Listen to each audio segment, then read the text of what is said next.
The candle burned low on the small kitchen table, its flame trembling as if it understood how fragile this moment was, and as the wax slowly melted down the side, Daniel Carter realized that this was the first birthday of his life he truly felt invisible. No cheering, no laughter, no warm hands clapping around him, just the quiet hum of the refrigerator and the weight of another year survived, not celebrated. Before the story pulls you deeper into Daniel's world, take a moment right now, if you believe in kindness, second chances, and the quiet power of love, to like this video, share it with someone who needs hope, subscribe to the channel, and tell us in the comments where you're watching from. Sometimes the smallest acts of support create the biggest ripples. Daniel Carter was 36 years old that evening, a widowed father who had learned to move through life like a shadow, present but rarely noticed. 3 years earlier, his wife Emily had died suddenly from an undiagnosed heart condition, leaving him alone with their 6-year-old son, Noah, and a silence that never quite lifted from the house. Since then, Daniel had measured time not in holidays or celebrations, but in routines. Wake up early, pack lunches, rush to work, pick up Noah, cook dinner, help with homework, clean, sleep, repeat. Life had become a loop, and birthdays were just another date circled on a calendar that no one else seemed to see. That night, Noah was staying over at Daniel's sister's house for a school project sleepover, and Daniel had told himself it was fine. Adults did not need parties. Adults did not need candles. But still, he had bought a small cake from the discount bakery after work, because some part of him remembered a time when birthdays meant something. He set it on the table, lit the single candle, and sat there longer than he should have, staring at the flame like it might answer the questions he never asked out loud. What was the point of surviving if no one noticed you were still here? The apartment complex where Daniel lived was old and tired, much like how he felt most days. Cracked paint lined the hallways, and the elevator had been broken for months. Families came and went, neighbors nodded politely but never stayed long enough to really know one another. Daniel was the kind of man people trusted but rarely invited in. He was dependable, quiet, and emotionally sealed shut, as if grief had taught him that attachment was dangerous.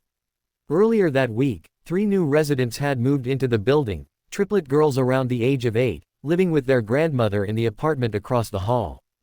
Daniel had noticed them only in passing, always together, always moving like a single unit split into 3 bodies. They had bright eyes, mismatched sweaters, and an energy that filled the hallway even when they whispered. He did not know their names yet, only that their laughter echoed in a way that felt unfamiliar and strangely alive. On his birthday evening, as Daniel sat alone with the candle burning down, a soft knock echoed through his door. At first, he ignored it, assuming it was a mistake. No one ever knocked on his door. When the knock came again, hesitant but persistent, something nudged him out of his chair. He opened the door to find the triplet girls standing there, their faces serious in a way that felt too old for children their age. One of them held a small paper bag folded neatly at the top. They had been watching him all week, noticing the way he always looked tired, the way his shoulders sagged when he unlocked his door, the way no one ever visited. Children see things adults miss. They sense loneliness the way animals sense storms. The girls had overheard their grandmother mention that it was Daniel's birthday, and they had spent the afternoon planning something small but meaningful, because they understood something Daniel had forgotten: being seen matters. Without speaking aloud in that moment, the girls looked up at him with a shared understanding, their eyes asking permission rather than demanding attention. Daniel felt awkward, unsure of what to do with 3 strangers at his door on the most vulnerable night of his year. He almost thanked them and closed the door. Almost. But then he noticed the paper bag, the careful way it was held, and the hope trembling in their expressions. Inside his apartment, the candle still burned, now shorter than before. The girls stepped in slowly, as if entering a sacred space. They saw the small cake, the single plate, the untouched fork. Something in Daniel's chest cracked open just enough to let air in. The girls placed the bag on the table and opened it to reveal a handmade birthday card, unevenly cut, colored with crayons, and decorated with hearts, stars, and messy handwriting that spelled out a simple message of celebration. Then came the moment that changed everything, a moment so quiet and intimate that it barely felt real. The girls leaned close to Daniel, their voices barely more than breath, and asked him to pretend for just a little while that he was their mom. Not because they were confused, but because they had lost their own parents too, and pretending was the only way they knew how to feel safe sometimes. In that instant, Daniel realized that grief had brought them all to the same doorway, just wearing different faces. He did not answer right away. His throat tightened, and his eyes burned. He had spent years convincing himself that his pain was unique, that no one could understand it. And yet here were 3 children, carrying a loss far heavier than their small frames should bear, offering him comfort on his own birthday. He nodded, because nodding was all he could manage without falling apart. They sat together at the small kitchen table, 4 souls stitched together by shared absence.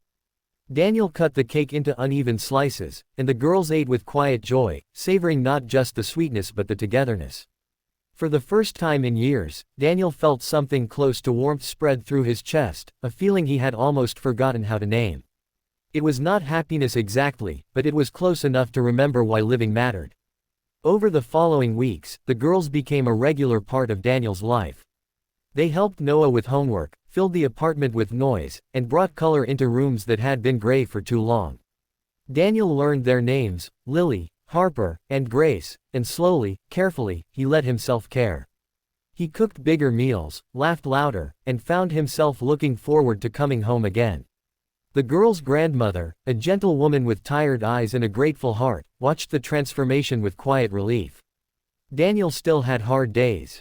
Grief does not disappear just because love returns. There were nights when memories hit him like waves, when he missed Emily so deeply it felt physical. But now, when those moments came, he was no longer alone. There were small hands slipping into his, drawings taped to the fridge, and the soft understanding that family does not always come from blood, but from choosing to stay. On the anniversary of that lonely birthday, Daniel did not sit alone. The apartment was full, crowded with laughter, mismatched decorations, and a cake far too big for the table. Noah beamed with pride, the Triplet girls sang off-key, and the grandmother wiped tears from her eyes. Daniel stood there, surrounded by a family he never expected but desperately needed, and understood that sometimes life breaks you open not to destroy you, but to make room for something new. If this story has touched your heart even a little, please take a moment now to like this video, share it with someone who might need hope, and subscribe to the channel. Your engagement helps stories like this reach people who are quietly hurting. And before the ending, leave a comment telling us one word that describes how this story made you feel. As the candles were blown out and wishes silently made, Daniel looked around and realized that he was no longer invisible. He was seen, needed, and loved. Not because his life was perfect, but because he had allowed others into the imperfect spaces. And in that simple, profound truth, he found the birthday gift he never knew he was waiting for.